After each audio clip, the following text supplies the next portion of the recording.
Okay. Okay, great. Glad everybody's here. Excited to have this empathy circle with you all.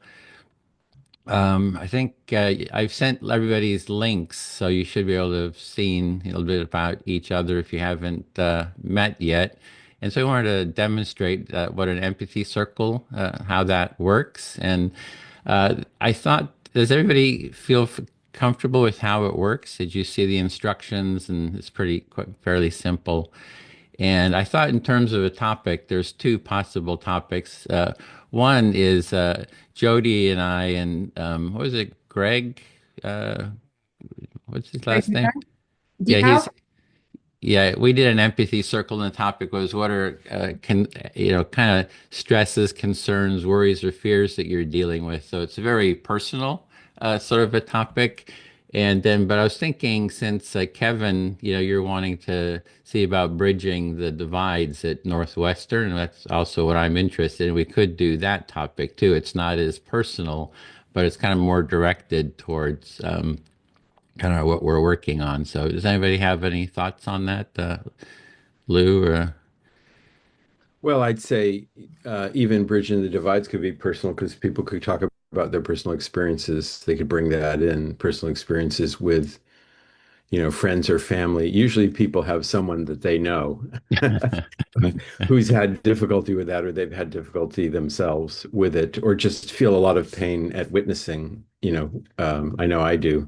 That's something that's very painful for me is witnessing the disconnects that happen and the even if I'm not involved with people, let's say on the other side, watching people on my own side demonize people on the other side and jump to conclusions about people, and that's really painful to watch and to try to figure out what to do about it. yeah, so it is very emotional in terms of what's going on. Painful what's going on in the country and the world. So, okay, I think that would be the one I would be, drawn to. So I thought we'd do. Everyone's shaking their head. Yes, I see. Thought we'd do 4-minute turns since there's five of us and Jody just has 45 minutes. So I guess we could just jump right in. And so, you speak a bit on the topic, share an idea or two, pause, and then you get a reflection. And since you're going to be here the least amount of time, Jody, maybe you would start. And Sure. Lou, do you want to be the first listener? Sure, I'd be happy to do that. Okay. Yeah. So, Um, okay. I just want to start also by saying, Jillian, I just realized that we've met, right? Okay. Well, it's good to see you again. Yes, yes. I'm the one, if you remember, that my best friend is Mormon Oh, named that's Joel right. Jensen. Yeah. Great. That's great. That's so funny. That's so funny. So, I so know, I weird. know. Her daughter just turned 1. That's So awesome. very excited. Yeah. Excuse me. I am just getting over a really, really bad cold. So I apologize if I keep coughing throughout this. Excuse me. Lou, how are you? I'm good, thanks. Good. Well, I guess I will speak to you if you're willing to be my listener. Absolutely. Okay. Um, so I know that some of you know this. Kevin, I haven't met you yet, so it's good to meet you. The research that I'm working on right now is trying to find the balance between holding to your own values and convictions at the same time as being open to hearing the lived experiences, the values, the opinions of other people. Yeah, so you're engaged in doing research, and the focus of the research is trying to find the right balance between um, holding your own values and principles and staying committed to those, and at the same time being open to others, understanding others, and listening to others. Yeah, and I really believe that the better you understand yourself and the better you have, the more you have a firm sense of um peace with who you are, the more open you are to hearing about the viewpoints of other people. Yeah, so your experience or your research, I'm not sure which, has really made you feel strongly that the more a person knows themselves and understands themselves, the more and has confidence like in that and who they are, the more they seem open to other people and being able to listen to other people.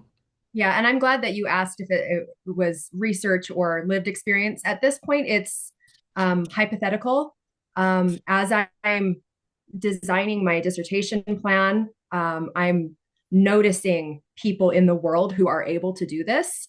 And what I want to do is find these people. I found some of them. I think they're in this group, by the way, who are really good at this, who are really good at navigating this balance between um, what I believe matters and what you believe matters. Yeah, so you're saying that the truth of what you're the truth of someone's confidence in their own being, their own position and who they are, that that openness to others, that's theoretical at this point, and as you have worked to design your research, you have noticed that people who seem to be open and really able to listen and hear others that are very different from them, those people seem to be very confident in who they are and kind of know what they stand for.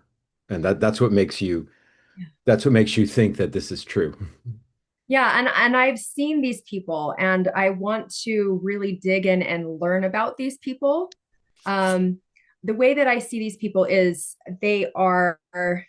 um, they have a sense of peace about them. They're not anxious when they hear things that challenge their worldview. They're open to learning that perhaps they're wrong about something, and they are willing to stand firm when they feel really strongly about something. But they're able to um, like from an Aristotelian perspective, like phronesis, like they view both sides of this as a virtue, and they're able to kind of balance it out because they have a solid foundation in both of these areas. Yeah, so what you've noticed about people who are good at listening to others and seem confident in who they are is that um, they don't seem troubled when they hear something different than what they believe, and that they seem open to deciding that they were wrong about something, hearing something different and deciding that they're wrong about something. And yeah, those are key attributes. And you're really curious about how white people are like that, and you want to study these people and try to understand what makes them like that. Yeah, thank you, Lou. I feel heard. Okay. Um, Kevin, can I go to you? Yes. Okay. I Hi. Um, yeah, so I'm feeling excited that you are doing this research, Jody, and that you notice these things about people and that you're really curious about how that develops. Um, I think of myself actually as having a lot of the attributes that you've described, and I have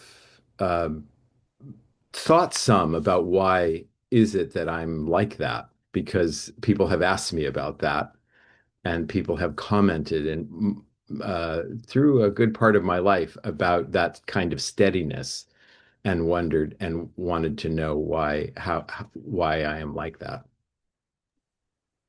So it sounds to me like you're relieved that you're meeting somebody in the professional world that is working on trying to bridge gaps between people like yourself and people that aren't like you, because you seem to believe that you have a unique quality to understand others based on their own life experience that has nothing to do with you, which is important. Yeah, yeah, and I'm not relieved, I'm excited. uh, I would say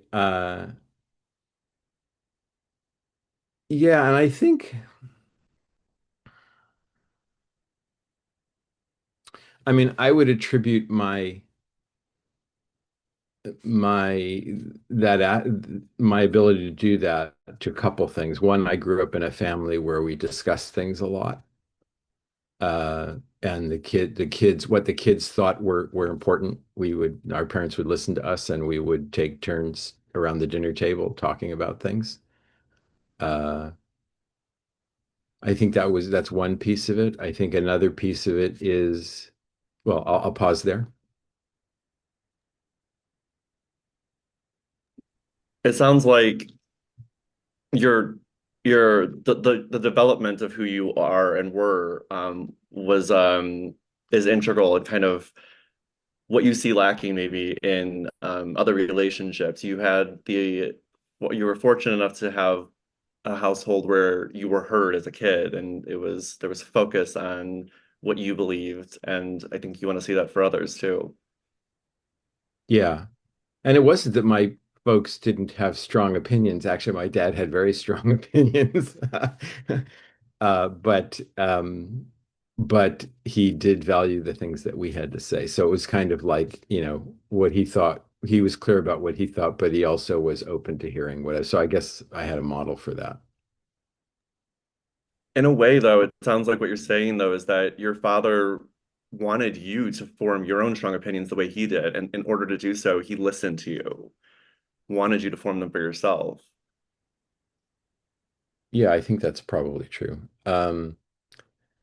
Yeah, and then the other thing is, I pretty early on, like in my late teens, early 20s, I got exposed to nonviolent communication.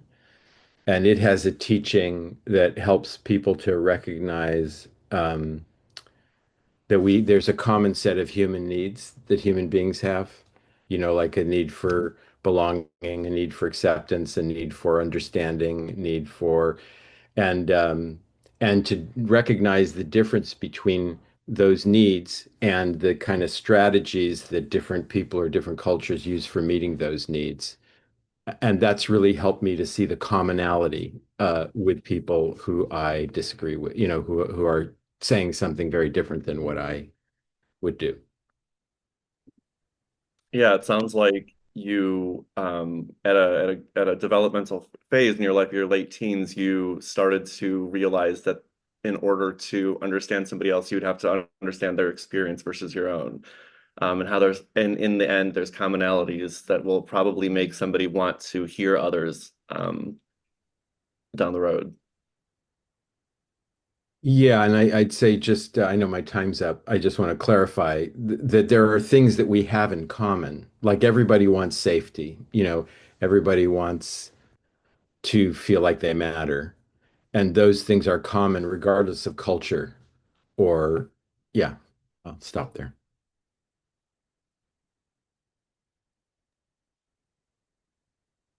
Do I move on to somebody else now? Yeah, I could you just just reflect, finish. could Yeah. you just reflect back that last piece that I gave Okay, you? yeah. So I think you were just reinforcing the fact that you believe that there are commonalities among people, and instead of kind of fighting for, in order to be able to actually have a conversation with somebody that you disagree with, maybe starting from a point of the understanding of the commonalities is a good approach. That's close, but I'm taking up time. So we'll go. I'll get another chance to speak. Thanks. Thank you for hearing me. So now I select your listener. Kevin, you've got 4 minutes. All right, let's do Jillian. Hi. So, thanks everybody for including me today. I think that one of the reasons why I wanted to bring this to Northwestern, is because I see a huge need for it in the work I do in research with the students. It's extremely polarizing, just the idea of open dialogue. Um, Go ahead. Yeah, I hear that you're excited about the prospect of bringing this kind of work to Northwestern, because you find when you do research with students that even just talking about open inquiry or having conversations like this, it's very polarizing. Yeah, and I think I work currently with hundreds of students, and my research lab interviews thousands of students around the Chicago area. And one of the reasons why I find this really attractive is so much of the result is black and white, and very, very little room for listening to one's lived experience. Hmm. So you work with tons of students, lots of students. And you find that there's not a lot of wiggle room in, their beliefs or maybe ideologies, that it's just kind of my way or the highway, with a lot of them. Yeah, and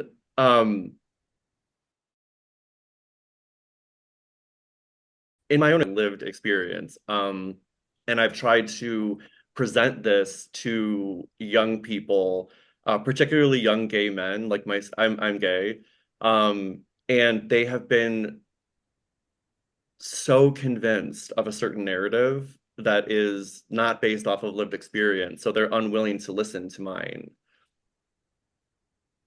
So you feel like you're someone who bases what you believe on your lived experiences, what you've been through, but you find that a lot of the other gay men, that you work with, students, that they either do the opposite or they do something a little different, and that leads to much different outcomes in their willingness to understand the other side. Yeah, yeah. And so what I've learned is that it does come from the adults in their life are really enforcing this one track narrative. This is how this should be interpreted. This is the perception that is the moral one. And if you kind of stray from that, regardless of your lived experience or your own personal perspective, you will not be accepted in like a moral category. And so this makes research really difficult. Uh, because people aren't willing to go public with certain things that has already been cast as immoral. Yeah, so you find that a lot of the, I don't know, polarizing stigmas they have about the other side are based in things that their parents wanted them to believe and kind of imposed on them. Um, and that ultimately hurts the research that you're trying to do and that they want to do, because there's certain things that people aren't comfortable coming public about or they feel like should be censored or not shared. So it kind of threatens the integrity of research as a whole. Yeah, and I think that's right. And lastly, I'll say, and I think that this I see a need for this because with the young people particularly, there's no listening. It's just, I know what I'm going to say next, and what I'm going to say will beat what they just said. And there's really a lack of processing and understanding. And I think learning this the way we're doing right now is kind of part of the solution in order to understand dialogue better and lived experience, versus this like narrative that I was talking about that's already given to them. Sure, yeah, I hear that you find there's a lot more mere competitiveness, in these kind of, constructive dialogue conversations with students instead of, being anchored in listening and empathy like this. So you see that this could be a really good way to introduce, something they're not really used to when it comes to this kind of dialogue. Yeah, sure. Yeah, yes, thank you. I feel like you heard me correctly. Thanks. Your turn, Jillian. Select your listener. Hi, let's see. How about Lou? Would you like to be Okay. my listener? All right. Yeah. Okay, awesome. Great. I need a sip. Like Jody, I'm also coming over a cold. It's just the season, right? All right, here we go. Um, yeah, I've had a lot of different thoughts with the topics that we've been covering. I'm enjoying hearing, uh that you guys all see the value of empathy in a similar way that I do, that I came across empathy because I started at Polarization and now I'm kind of linked into it and see the value of it. So it's cool to hear that you all have your own reasons for the connections between empathy and bridging divides. Yeah, so you're really excited to be in this conversation and really happy to be hearing that everyone is interested in empathy and polarization and exploring how those two are connected. And your own journey is that you started with polarization and then look and began discovering or learning how empathy connects with that. Yes. Yeah, exactly. Exactly. I'm getting my PhD in psychology, social psychology specifically, and cognitive science. And so the cognitive science aspect of my degree really likes to hone in on the cognitive processes involved when it comes to specifically for me, civil discourse or moral values, that kind of research. And so I find that empathy fits into that cognitive model of how we then get to depolarization or being able to have civil dialogue. Once we hit it that cognitive mechanism of empathy, then it makes that dialogue a little easier. Yeah, so you're pursuing your PhD in psychology, and the cognitive portion of looking at psychology um, is where you think the empathy and polarization connect, because when you start having empathy and really listening to people who are different, that's what helps create the bridge. And you sound excited about that. Yes, that is an accurate take.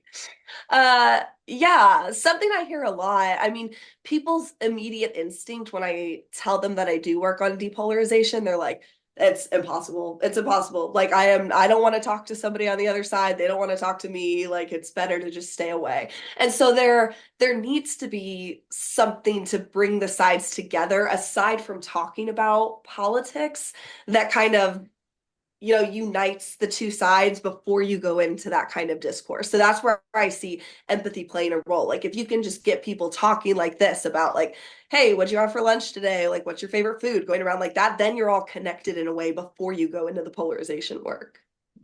Yeah, so I think you're saying that your experience with trying to talk to people about polarization is that they really have no hope that that's possible, and they have a lot of fear of even trying to enter a conversation with someone else that's like, no way, I'm not doing that, too dangerous. And that your instinct is that some trust needs to be built before talking about polarization. And if you did a process like this with them, where the content was something just more personal and not risky, that people would have some connection, and that would be a foundation for having a more difficult conversation.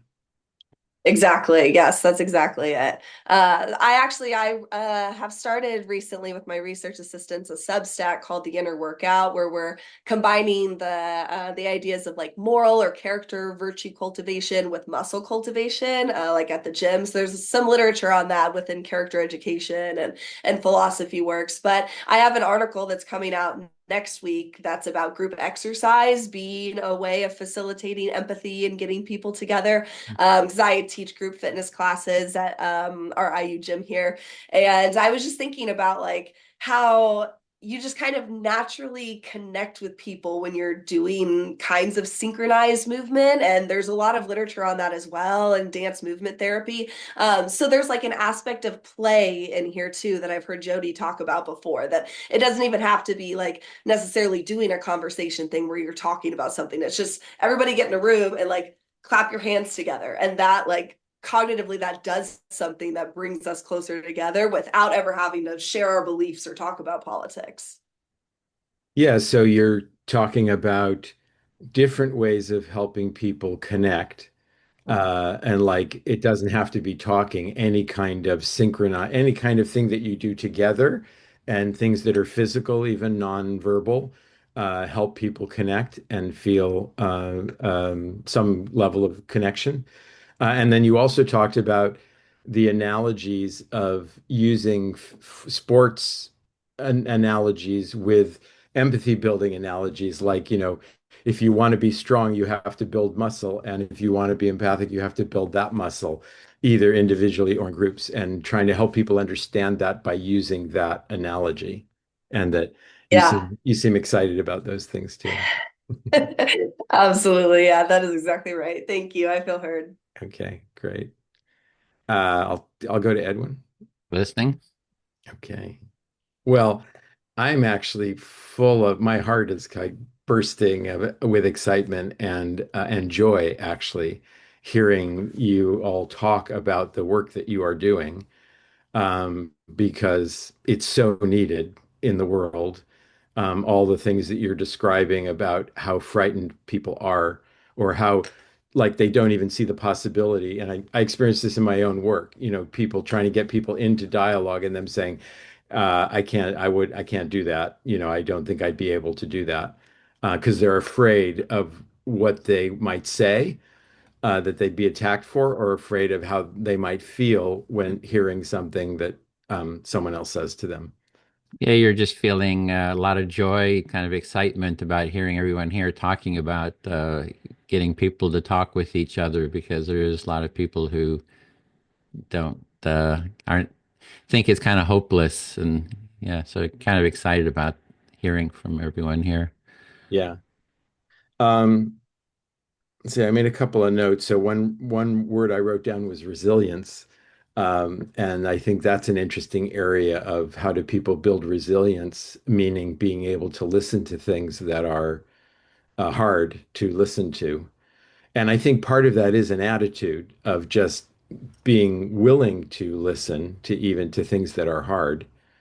Um, but then I think also, when I think about what makes it possible for me to listen to things that are hard, it is because of this thing that I was talking to Kevin about, of being able to see the difference between the underlying value or the underlying need and the thing that the person is actually saying. So I'll pause there.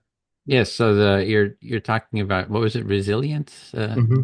Yeah, and it's core again. You're referencing what you said to Kevin about seeing the underlying needs that people have is something that kind of gives you grounds you. And Yeah. So for instance, like everybody wants safety, and some people might think that a good way to create safety is to have a gun, to carry a gun. And another way to create safety would be to have a potluck, and invite people to get to know one another. And uh and if I recognize that the person who loves guns and wants everyone to carry a gun, that what they're after is safety, then I feel some connection to them and I understand their desire for safety, even though I disagree with how there might be their idea for how to do it. And so that awareness of listening for needs and feelings helps me connect with people that otherwise I might just be upset at them. yeah, again, that awareness that everyone has these needs and that you can kind of look for those. For example, a lot of people want safety and they just find different ways of getting safety. One can get together in community in a potluck, and somebody else can say everybody should be wearing guns. And Yeah. that underlying, that they're just trying to get to that underlying need. Yeah, and my awareness of that doesn't mean that I agree, let's say, with their strategy, how they want to go about it. And it doesn't mean that I wouldn't try to stop them. Like if I thought they were going to harm somebody or if it was going to create a problem, I would still try to stop them. I'm just not coming from fear and hatred and, thinking they're a monster or something like that. I can see their desire for safety and I just have a different idea about how to do it. Yeah, so it doesn't mean you agree with people with what their strategies are, and but just that you can see what their needs are, so that gives you some way of connecting with them. Right. Okay. Thank you. Thanks for hearing me. Okay, thanks. Jody, I speak to you.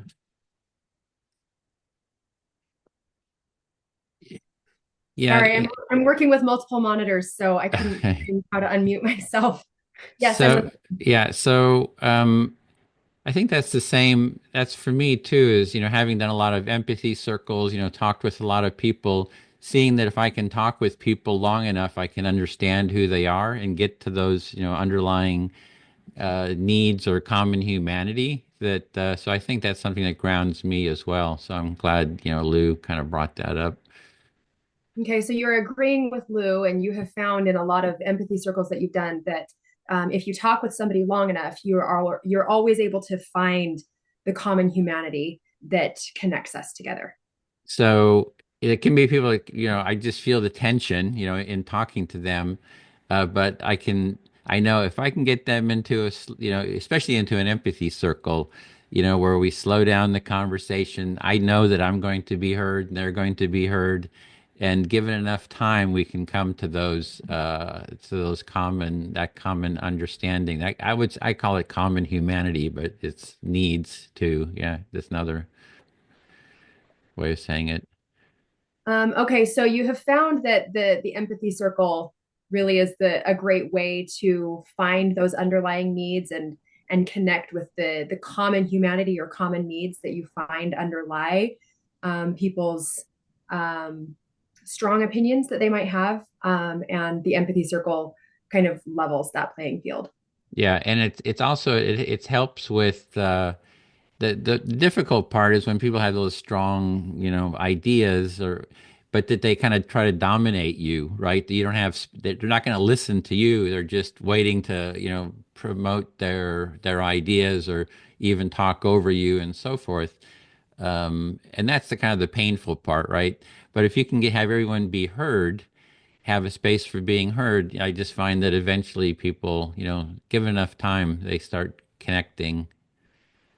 So, in a lot of these cases where people are coming together to talk about things that they disagree on, they tend to talk over each other because they have really strong opinions about something and they aren't interested in hearing what the other side has to say about it. So, I think you also said that the empathy circle is a great way to encourage people to listen to each other as well as share their opinions. Yeah, and having that mindset that, oh, we just talk long enough, I'm sure we can come to some mutual understanding. So, yeah, but you got to have some format, some framework for having those conversations. And again, that's why I'm sort of, promoting the empathy circle is a really good practice for that. Excuse me. I don't know if I can talk. Hang on. Excuse me. The empathy circle has proven to be like a vehicle that allows people to talk long enough and listen long enough that they can get at those underlying commonalities. Yeah. And so I want to do more now with our empathy tent. With our empathy tent, we take that out to public spaces. And, we've done a lot of that and done a lot of bridging work between political left and right, and which had worked quite well, I thought. So wanting to kind of do more of that now, kind of gearing up. And we're going to the Democratic Convention in 2 weeks here in San Francisco to hand out cards, promoting empathy. So Lou's going to. That's fantastic. So you're gearing up to do a lot more work with the empathy tent where you're going to different political conventions. In 2 weeks, you're going to the Democratic Convention in San Francisco, handing out cards, encouraging people to engage in productive dialogue and empathy circles rather than just getting so caught up in their viewpoints. Yeah, and I've been to the Republican convention too, so we try to go to all sides. So you're going to all sides. It's not just the Democratic side, it's also the Republican side that you Yeah, I go to. feel heard. Thanks. Thank you, Edwin. Kevin, can I speak with you? Yes. Okay. I am likewise, like everyone else in the group has mentioned, I feel excited about the shared passion that everybody in this group has. Yeah, you're feeling excited that you're speaking that has shared values and the cause that we're discussing today. Yeah, and I've written down a few notes as people are talking. I'm really excited to connect with everybody. I'm excited about the work that you're doing, Kevin. Jillian, I'm excited about the idea of play and movement because that's something that I would really like to research more. Yeah, it sounds like some of the work in particular, my work at Northwestern and Jillian's work regarding play and physical working out is something that you find really exciting. Because one of the projects that I've been working on, we're still in the coding phase right now, but one of the main outcomes from this qualitative project that was an interfaith project was that we had a transcendent goal. It was something beyond just understanding our differences, and we were actually working toward the goal of putting on a camp for youth. It was actually a sports camp, so there's a ton of overlap with what you're talking about, Jillian.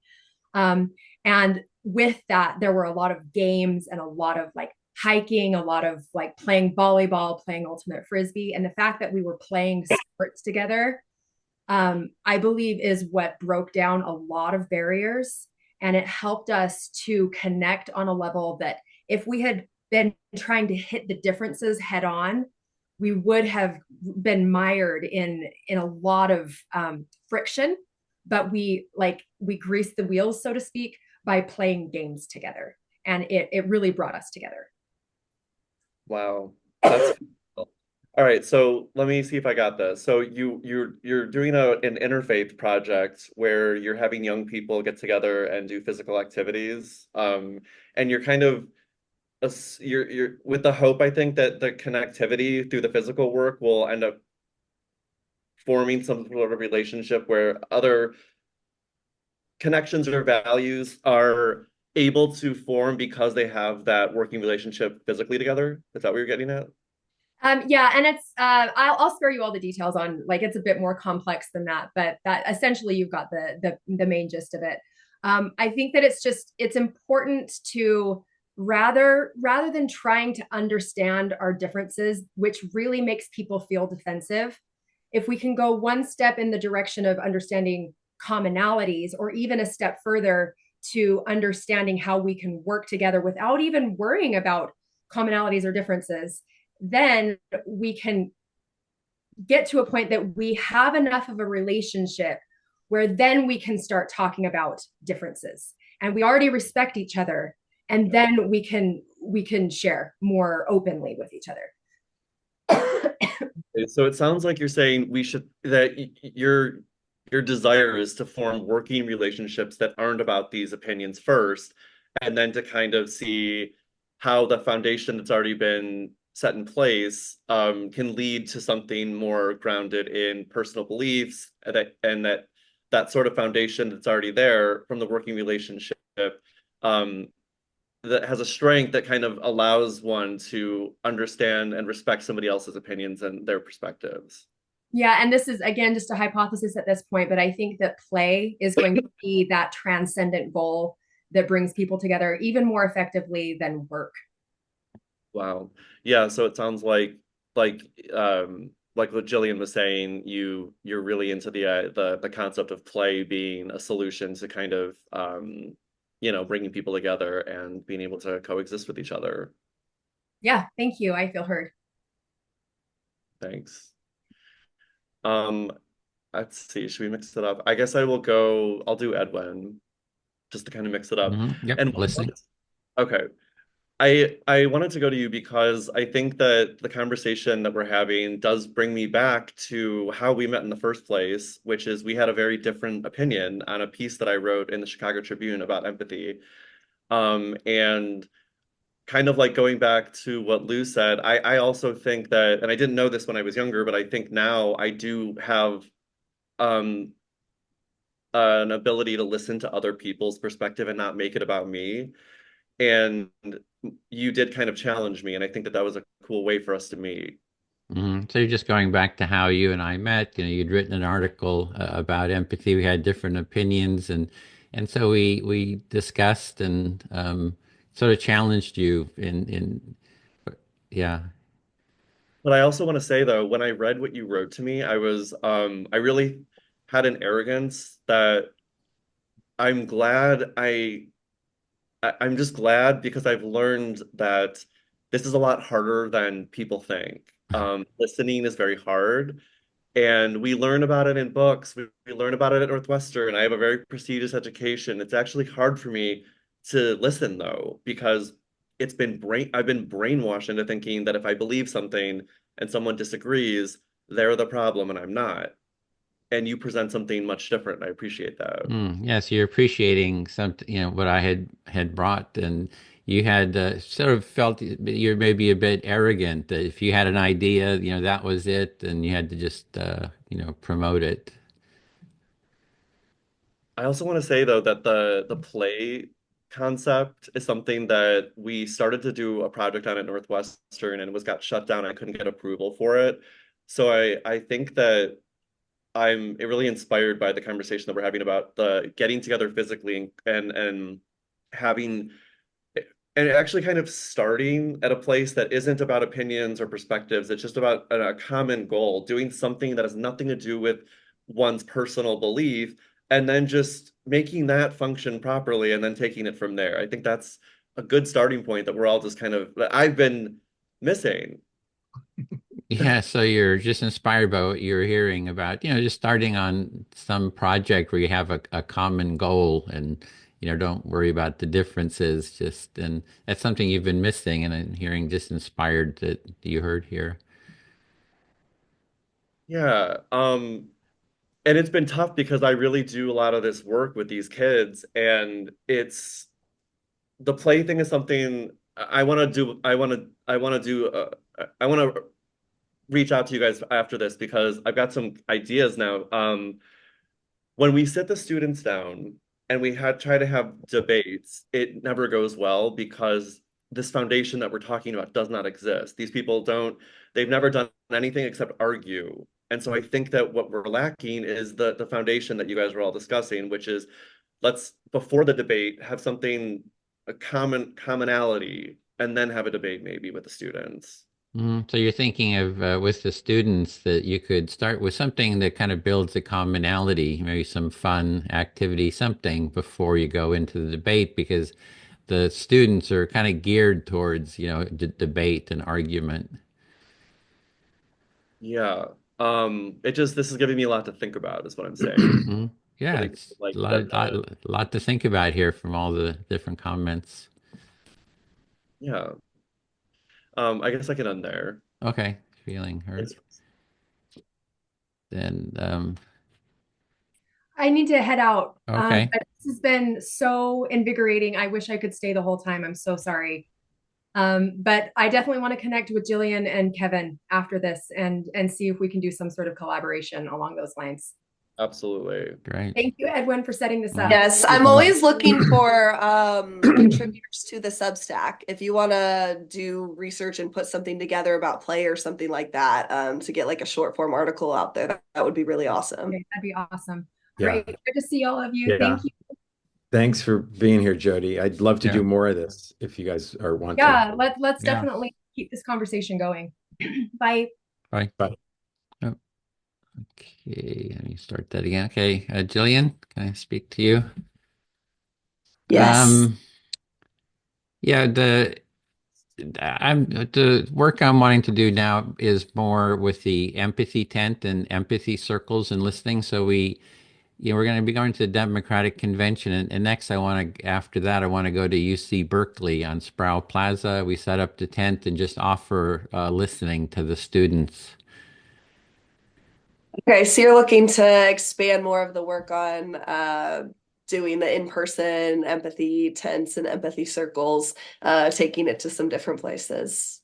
And yeah, and at UC Berkeley, I just want to kind of check in with the students to sort of take the temperature, what's going on, at the campus right now, and as a sort of a stepping stone to, other projects, other public spaces. I'm thinking of like going to the California State Capitol in Sacramento and setting up the empathy tent, doing sort of an Occupy empathy, like we're staying here until the Democrats and Republicans, the legislatures take part in empathy circles together, something like that. Yeah, yeah, I see. So, yeah, so in particular, you're really excited about going to UC Berkeley to see, being on a college campus, specifically what the vibe is surrounding doing empathy circles and the empathy tent. And you see it, like you said, as a kind of stepping stone to doing more stuff. I like the idea of the Occupy. Makes me laugh. I just think about standing there like scolding two children, like siblings, like we're gonna sit here at the dinner table until you two apologize to each other, say sorry to the other one, Yeah, or it's you're gonna not, sit we're here not all going to night. shame, we're not shaming. I don't want to shame and blame them. I just want to bring them together, just um, and I've talked to Gavin Newsom, the governor, a couple times, and I'm hoping we run into him at the Democratic convention.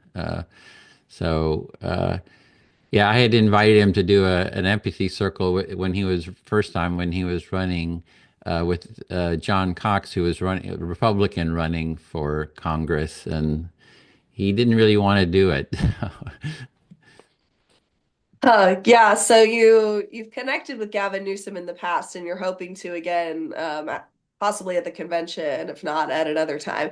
But he didn't seem into the idea of an empathy circle. Yeah, he said John Cox has no empathy and he won't want to do an empathy circle. And I did later on run into John Cox at the Republican convention. He said, "Oh, sure, I'd do an empathy circle." Yep, yep. So classic perception gap of what we think the other side is believing, which is not accurate.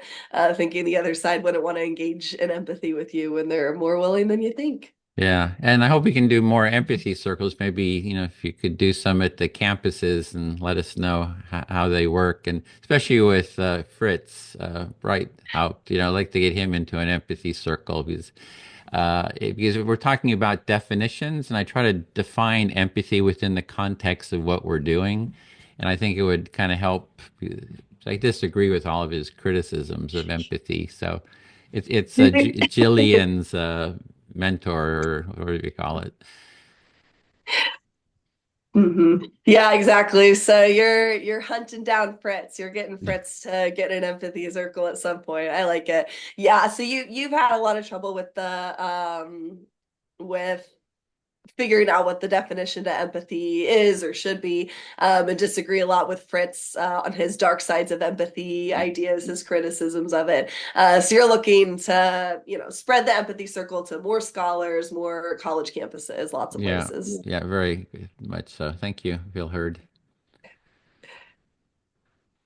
So it's your turn to select the listener. All right, Kevin, go to you.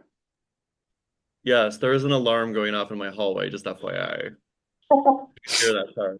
We're not hearing it. Oh, good, okay. Classic. All right. Yeah, I would love to get Fritz into an empathy circle too, because I think I have criticisms, not criticisms, but um questions about this idea of empathy and what the definition should be. Oh, I love that. Yeah, so it sounds like you're really interested in understanding the definition of empathy and maybe hearing other people's definition of it as well.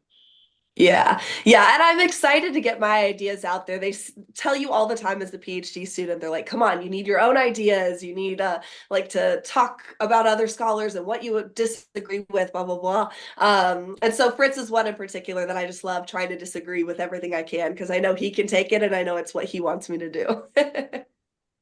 Oh, you're lucky to have that. It sounds like you have at least one professor who wants you to challenge him. And and in doing so, try and find your own belief system, it sounds like.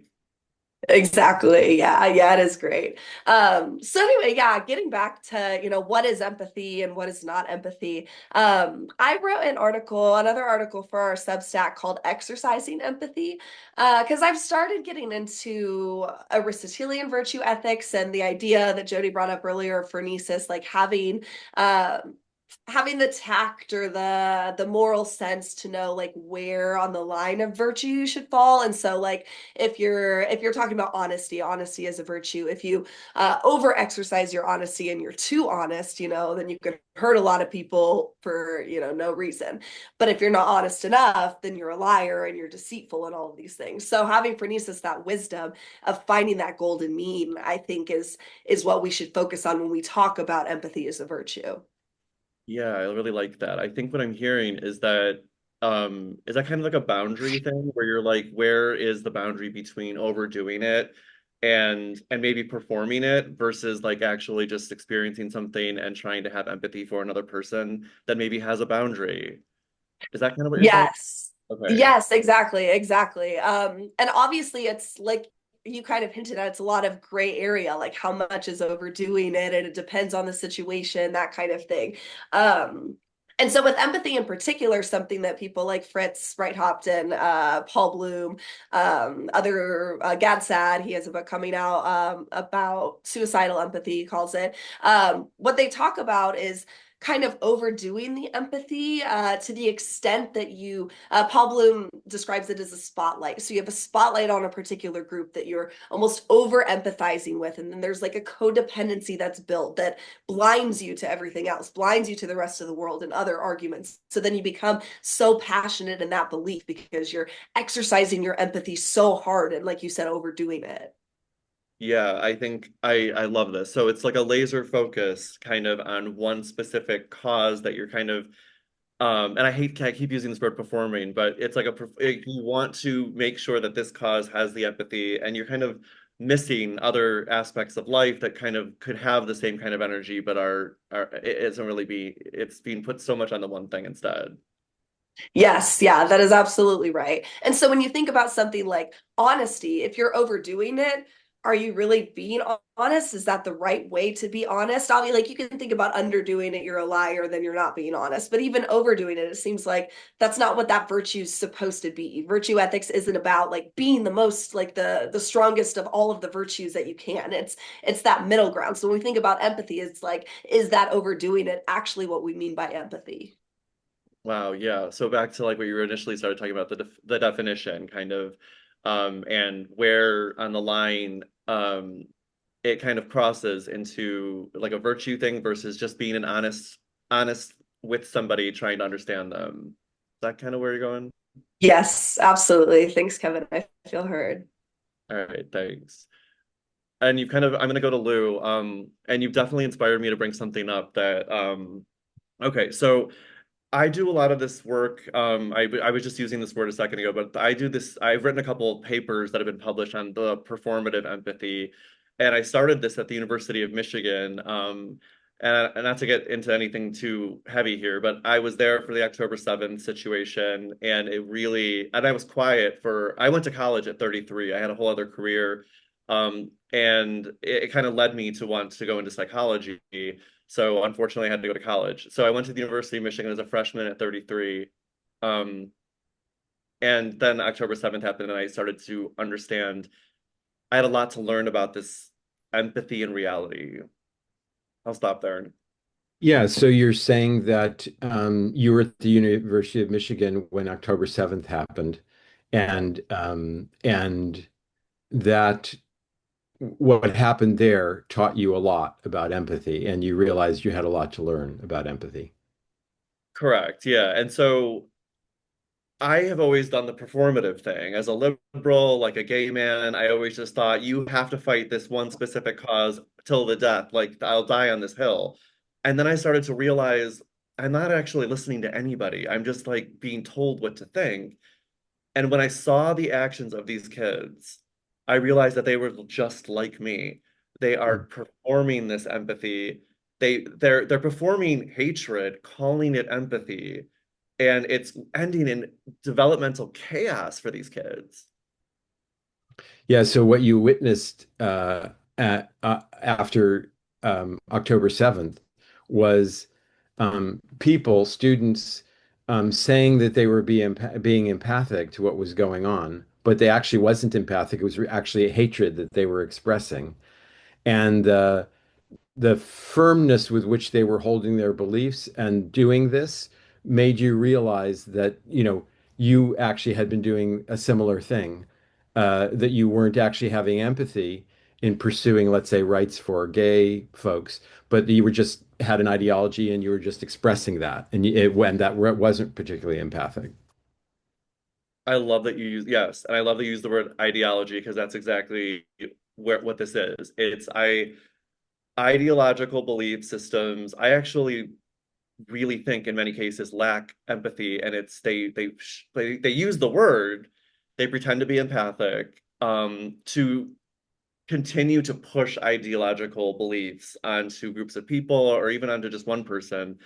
um and I think that's why I wrote the article that Edwin responded to. It was about performative empathy and how it's destroying young people because there's zero conversation. It's just a performance, and it's resulting in people who don't even know what they believe. But they're willing to like die on this hill pretending to believe in something. That makes sense. Yeah, so I think you're saying that people that have a very strong perspective and ideology about a particular thing, that you see them using the language of empathy to act as though they are being empathic, but they're actually not being empathic, and that's yeah, and that has distorted what people think empathy is. Uh, Yeah. And to kind of close out, I can say, and this is the power I learned in this ideological approach. It is powerful. These kids have been completely uh, grasped by this to the point of it can shift on a dime, and if you use the word empathy, they will go with it. Any cause without thinking it through, without the lived experience that we've been talking about. All right, I guess I'll stop there. Thank you.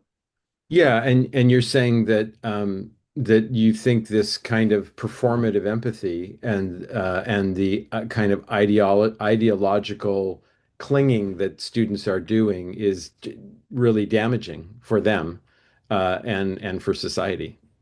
Yeah, thank you. I feel Yeah. heard. Okay. So I'll go to who do I want to go to? I will go to I'll go to Julian. Ah, I win. Yeah, so many things I'd like to say. What to choose? Um, I think I'm going to go to something that I wanted to say about the empathy circle. So I think the attributes of the empathy circle, which is that we have timed turns. So even if someone is saying something very difficult to hear, there's a limited amount of time that you're going to have to listen to it. So it makes it easier to tolerate. You know, if you're having conversation among people who really disagree, it makes it easier to hear what's something that you disagree with because you know it's not going to go on forever. And you also know that you're going to have a chance to say what you think about what and feel about what they are saying. I'll pause there.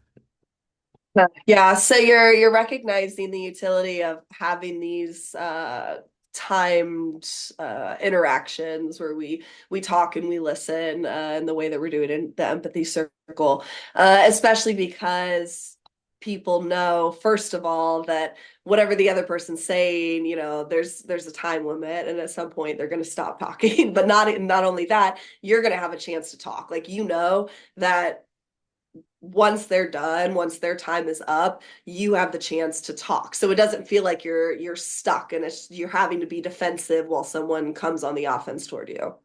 Yeah, so these built-in attributes that support mutuality in the circle, which is time turns and that everybody gets a chance to speak and everybody reflects, those aspects of mutuality in the circle really have a big effect on people feeling heard and people feeling like it's a fair environment.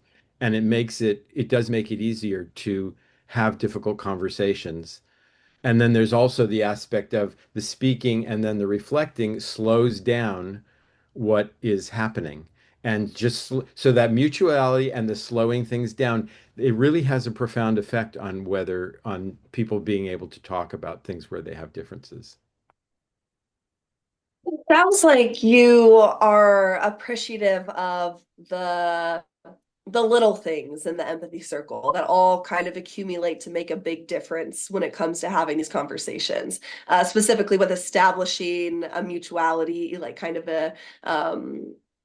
an equality with how we all get to speak and we all get to listen, and then also slowing it down so it doesn't just feel almost bickering back and forth. Like it's slower, it's just more open. Yeah, and I'm moved to say these things because pretty much all three of you were have talked about how hard it is to get people into conversation, and that when you do it, it doesn't go very well. And the empathy circle seems so simple, but it's actually those attributes make a big difference in how the conversation goes.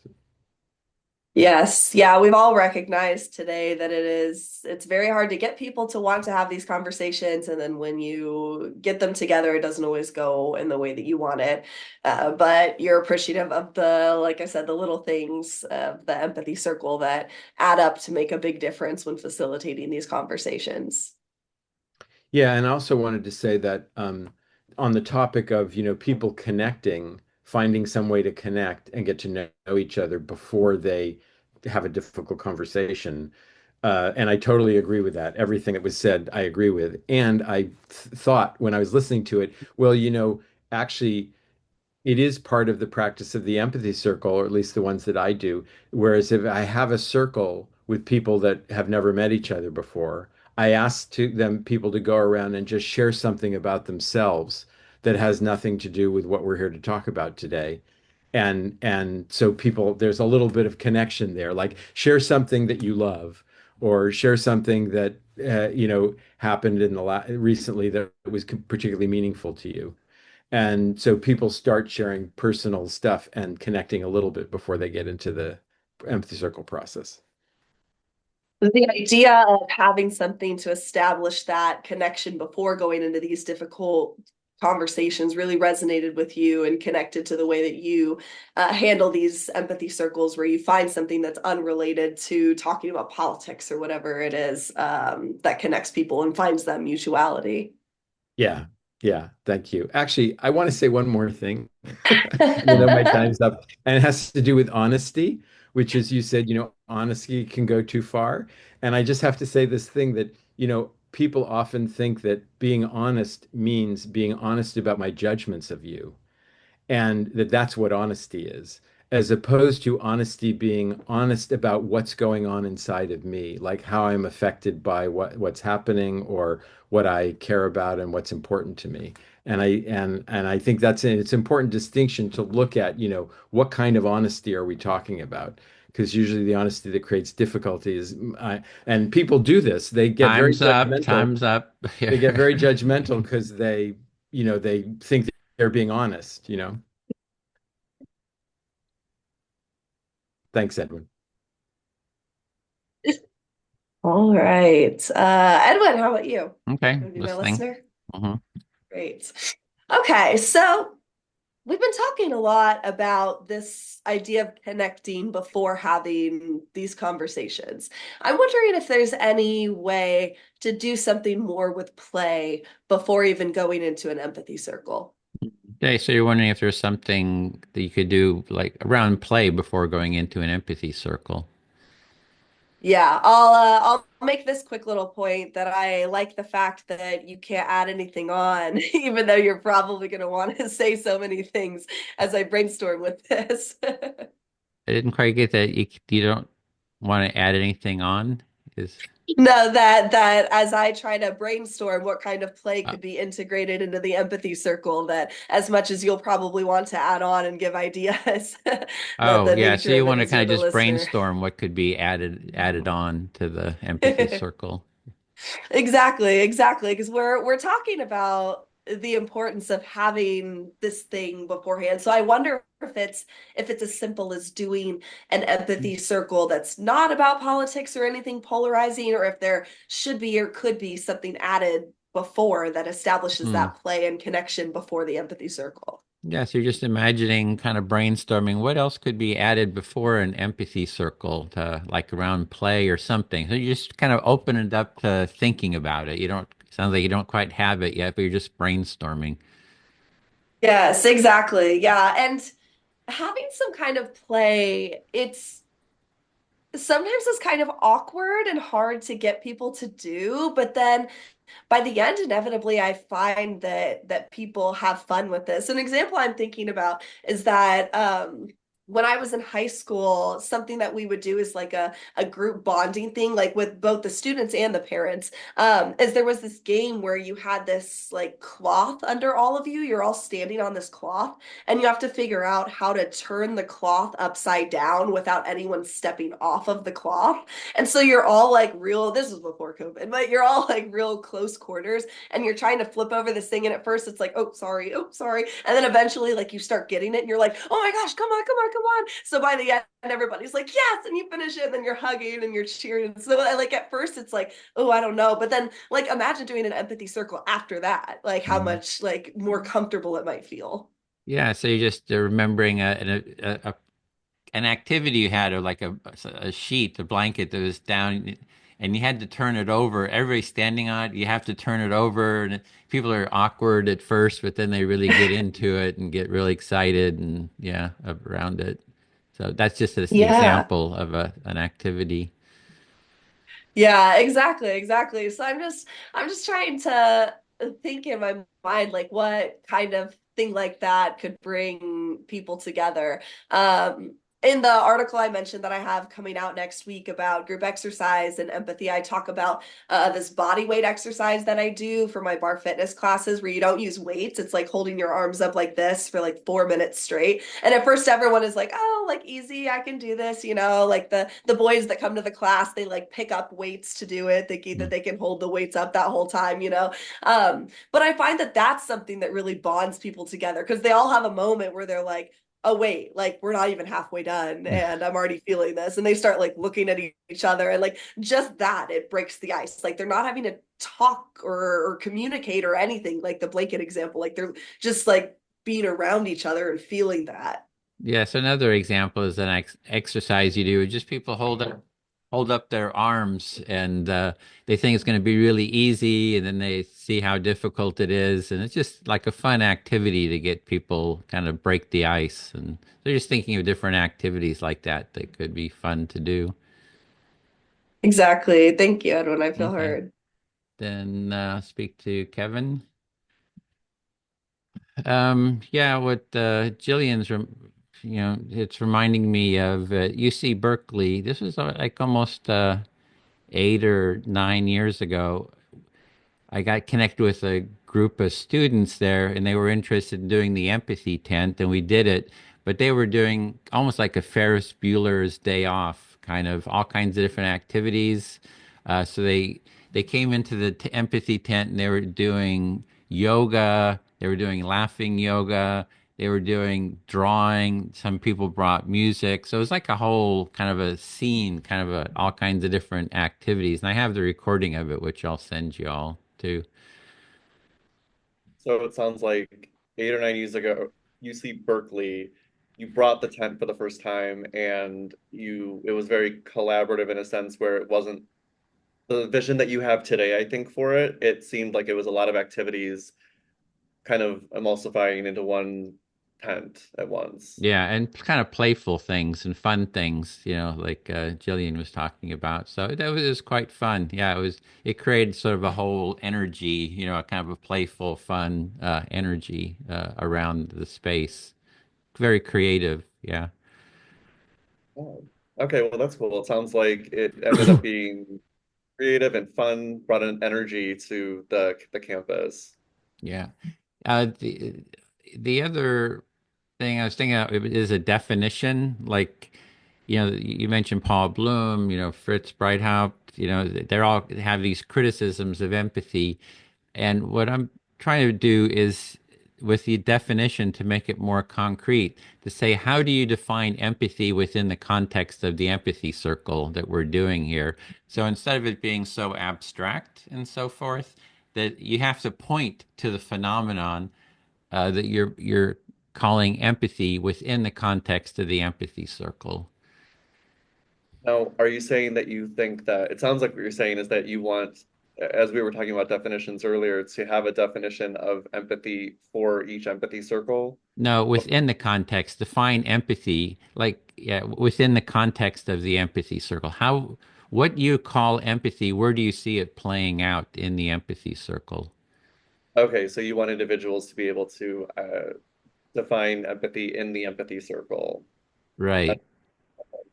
And for example, Fritz, one of his criticism is if you have empathy for one person, you're not going to have it for the other person, right? It's like empathy is biased. But in the empathy circle, we're having mutual empathy between all of us. So that's what I call that holistic or mutual empathy, right? The fullness of empathy is the mutuality that we have here in the circle. And if one person is excluded, then we don't have that mutual empathy. So it's not empathy itself that's causing that. It's some kind of, boundary that people are creating. Well, it sounds like you're saying that the circle itself it's called a circle because empathy goes all around versus these other approaches to it, which is that to say that empathy has a boundary or that empathy has for one is not for another. So the circle exists to go all around with empathy for everybody. Yeah, so we can take those criticisms and put it into the empathy circle, and I can show how what Paul Bloom is talking about. I don't even consider that empathy. I think he's criticizing something that's not even empathy, and we could role play that here within the empathy circle. And I could point out why it's not empathy. So yeah, it kind of makes it more tangible by bringing it within this context. Yes, it sounds like you disagree with some of the way this has been talked about or discussed, and that you think showing this example will be helpful. Yep, I feel very heard. Thank you. Um, okay, I guess I'll bounce over to Jillian, um, if that's okay with you. Yeah. This is making me think a lot about I so in my experience at where I'm at right now at Northwestern in a grad program, they designed the program I'm in, which is all adults.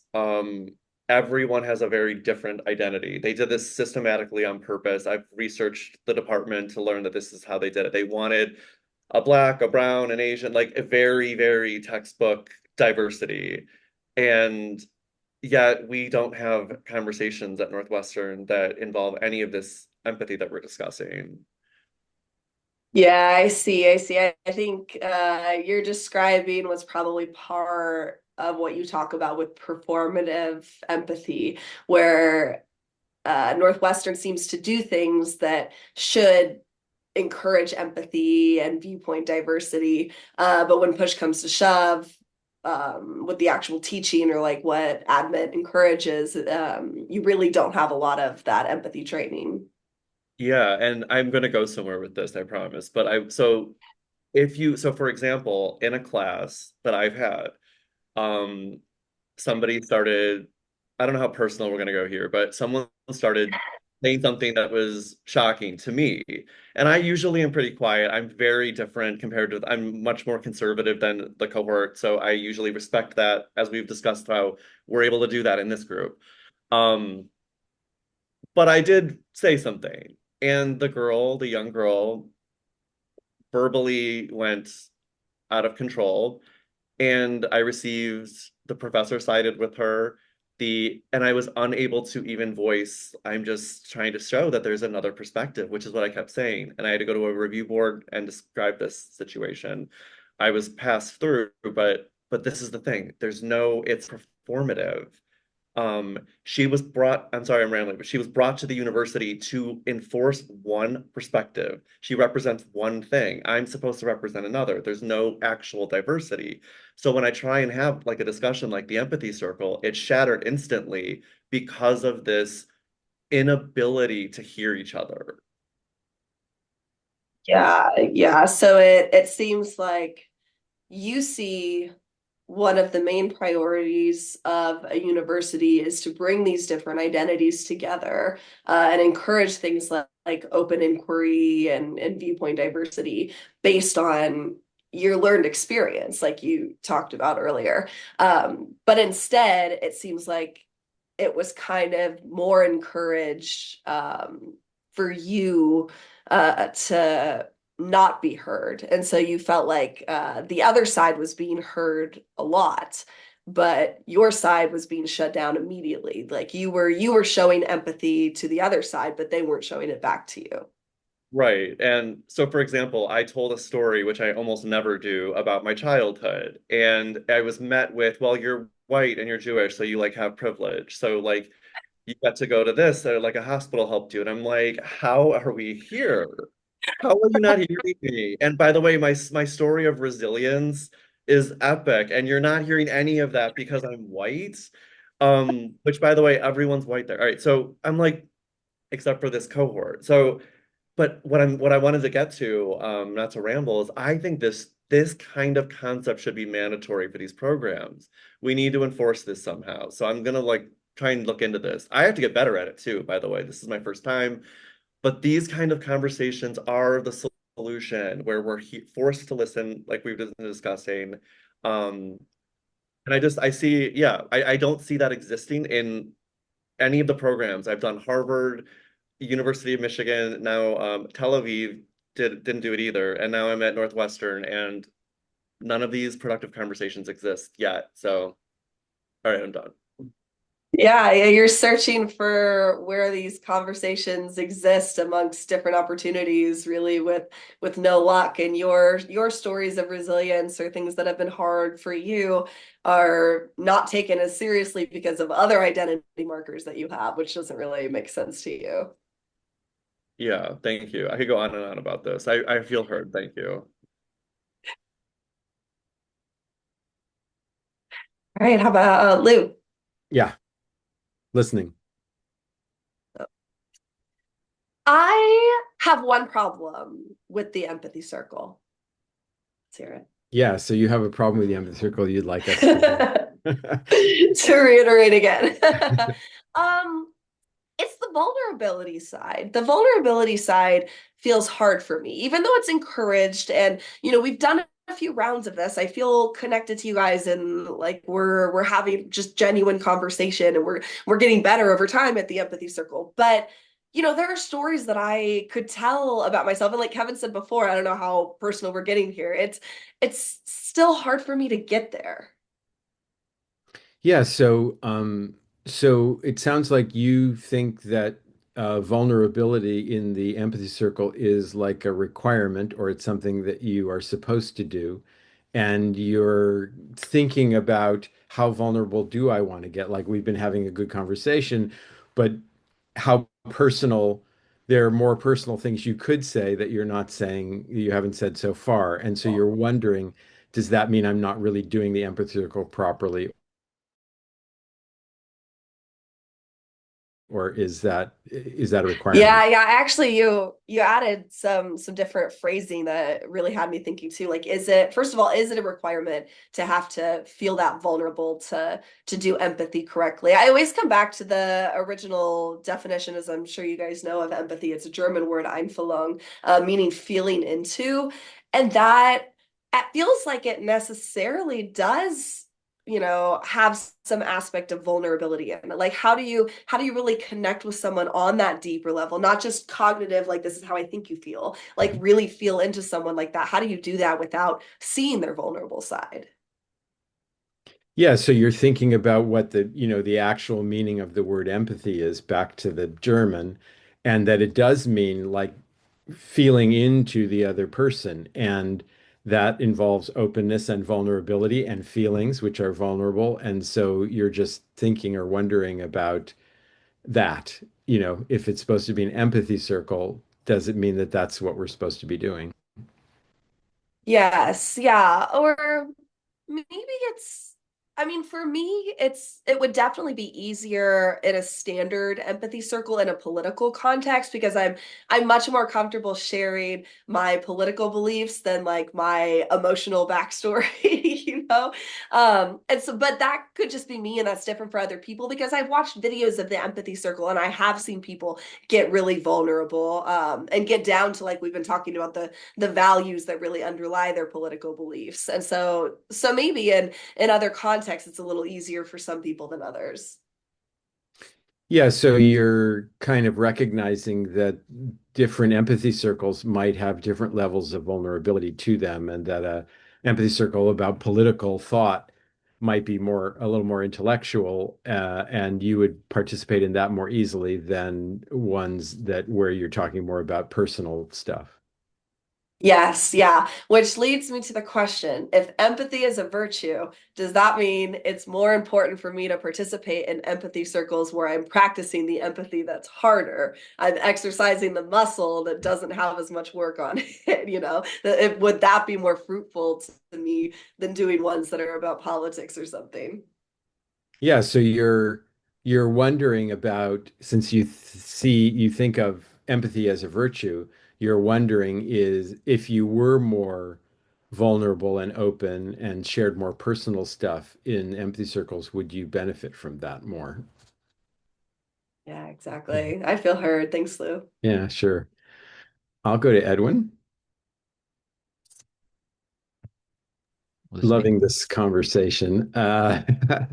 So actually a very important bit of training that we do when we train empathy circle facilitators is to tell them that um, the importance of accepting wherever people are when they do reflections. That we actually don't talk a lot about what a good reflection is. We say, repeat back, reflect back what you understand the person's trying to say and maybe how they feel about it. And then you accept where whatever their ability is to do that. A facilitator is supposed to do that. And the other thing the facilitator is supposed to do is if they think someone's really not being heard, a speaker's not being heard, you can add to the reflection so that the speaker feels heard. I'll pause So there. in the training, we say that or that you just meet people where they are and reflect back where they are, and that if they're not feeling heard, then the facilitator might reflect back what they're hearing.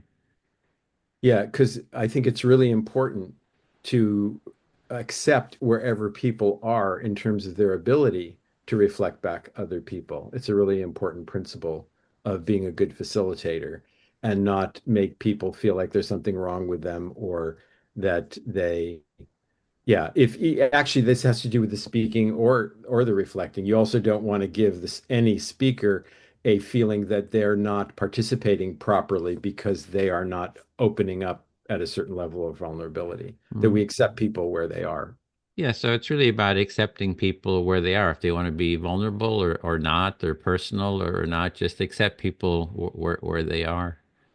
And one of the benefits of the facilitator being a participant is that both in the facilitator's reflecting and in their sharing, they can help set a norm in the circle for being open and for listening well. And the facilitator can sort of set the tone too for, the sort of the quality of the circle, be personal or not. Yeah. Um,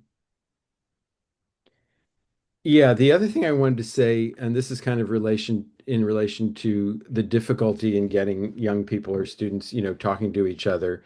Um, and I just want to say again, I'm not offering this in opposition to any of the stuff about playing or finding other ways to connect. That's all like wonderful. You should do that. But strategy I have used with bringing together a circle for a very difficult topic is to start with the difficulty of talking about difficult topics.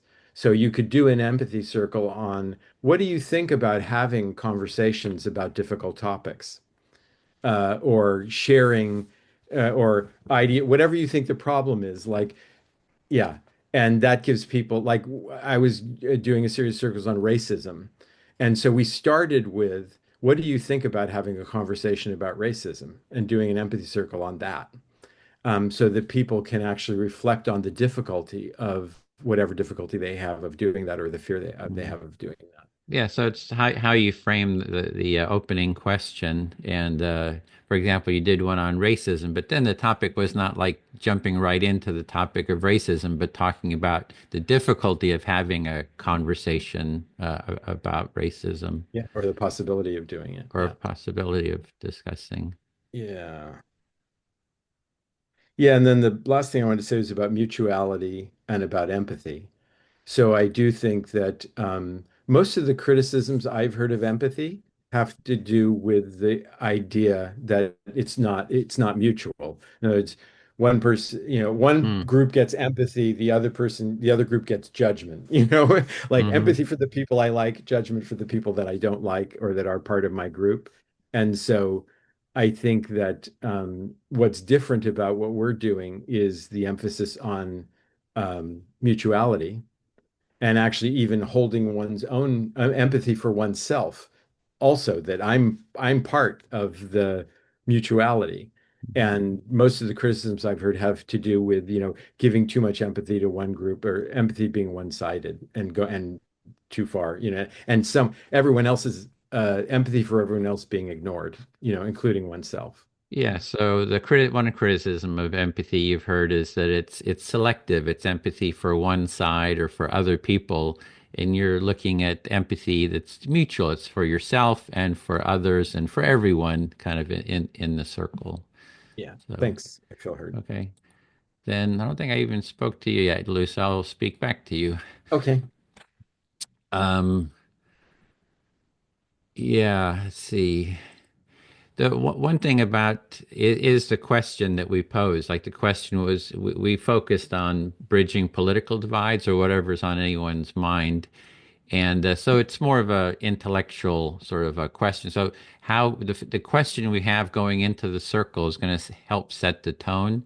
And I'd mentioned at the beginning, we could have talked about what are feelings of anxiety, fear, stress that you have in your life, worry, and that would have made the circle much more personal. Yeah, so you're reiterating how the question that you put in the circle has an influence on where the circle goes, or it can have an influence on where the circle goes. Yeah, I'm not sure if I was hearing Jillian correctly. It's like, oh, to be empathic, I have to be totally open and, kind of more emotionally, sharing, vulnerable, what have you.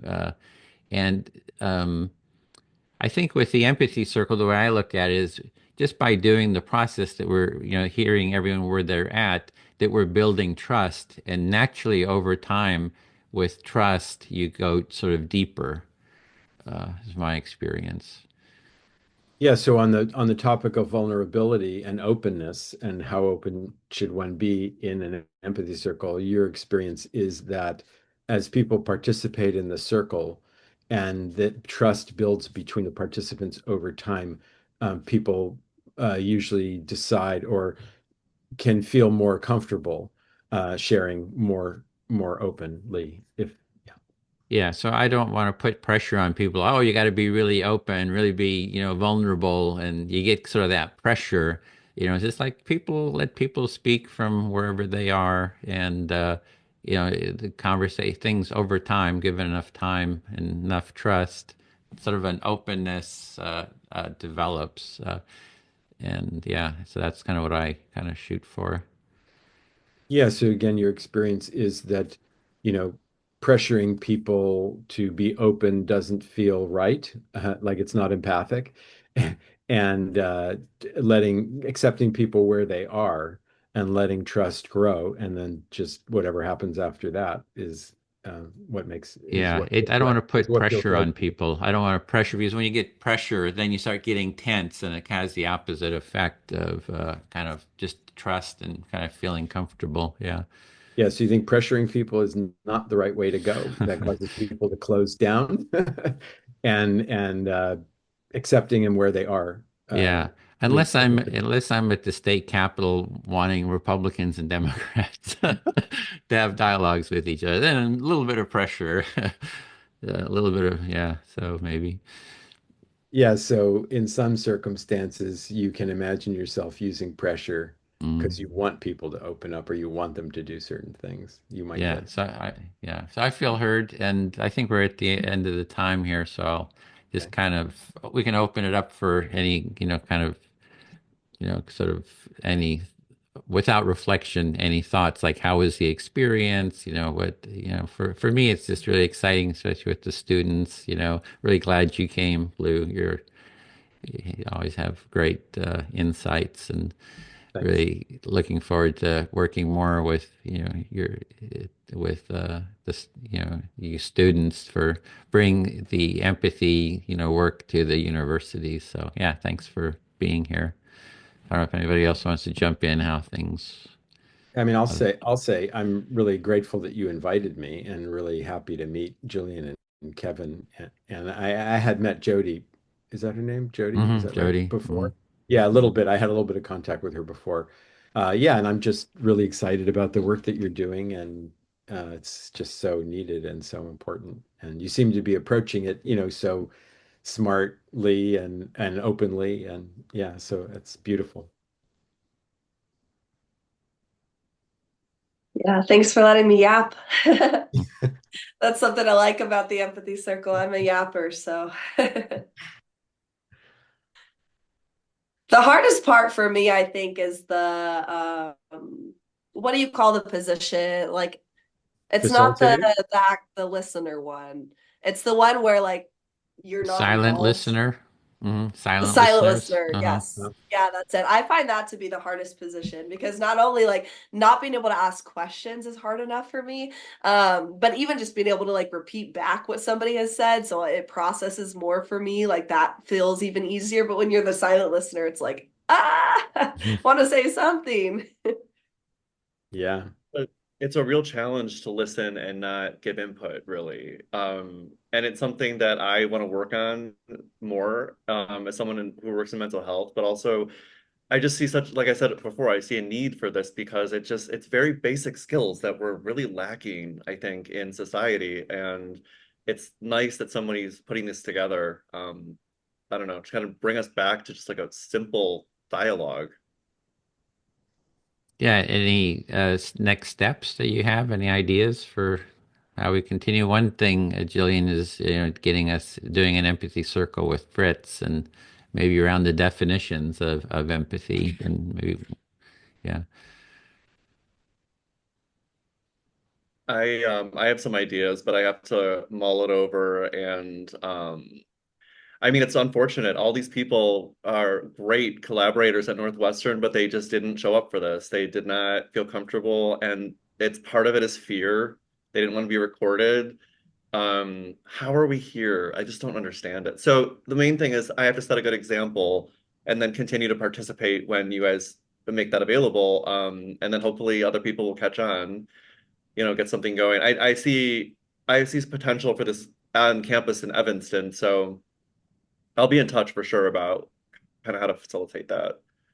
Would When can we have this video? I was going Yeah, to I can say, put it on what if YouTube. you showed them this Hmm. recording, the people that were afraid of Hmm. participating, if you showed them this recording, maybe, Yep. and you could say we don't have to record every circle. So if they wanted to participate in a circle that we didn't record, that would be okay too. But you see the value actually of doing the recording is you can share, you can share what happened with people and they can get a chance to Yeah. see.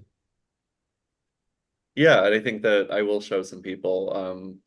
Yeah, we'll see what happens. I have a plan with a couple of colleagues at Northwestern to once it gets a little warmer out, do political empathy circles. But now that we've had this conversation, and I'll be reaching out to you guys because I want input and um, some wisdom thrown my way. But I think that the play concept is something I want to really think about. Maybe where they're not sitting in chairs, but they're like actively not super active, but on their feet maybe. I don't know. There's some ideas spiraling here, but I'm just glad I was able to hear you guys and I learned a lot, so thanks. Well, we're Can glad to I hold more circles and support you. And if you want to get some others trained in the process, we're glad to hold more circles. Yeah, Lou. Well, I was just going to say that one aspect of being a facilitator, and I mentioned this, is that if the listener is not really hearing the speaker, which can happen in difficult conversations, like when you're having a really difficult a circle on a difficult topic. Sometimes the reflector can't reflect the speaker back, or they distort what the speaker is saying. And as a facilitator, being able to jump in and add to the reflection, uh, so that the speaker feels heard, that's kind of a key skill. And also sometimes it happens in really charged circles is that instead of reflecting, the the reflector will respond to what the person is saying. So they'll start, whatever, asking questions or saying you don't know what you're talking about or whatever. And the facilitator being able to jump in and say, you're responding to the person right now, and your role is to be a reflector. Can you just reflect back what you heard the person saying? In really charged situations, difficult circle, that skill comes in and sometimes has to be done with some firmness. And so I think that's part of preparing to do circles that you anticipate are going to be really difficult. And also that maybe co-facilitating in those circles. So not just one facilitator. So if somebody gets knocked off center, and gets charged and can't do that job, you have another person who also is in there with skill trying to do that. I think that's a key attribute to doing circles where the content, is potentially really difficult. And keeping people on track in terms of time. So, for Yeah. example, if people want to keep talking over Yes. and then if you're in a sort of a mediation, it's like, how come that person got all that extra time? And then they start getting resentful.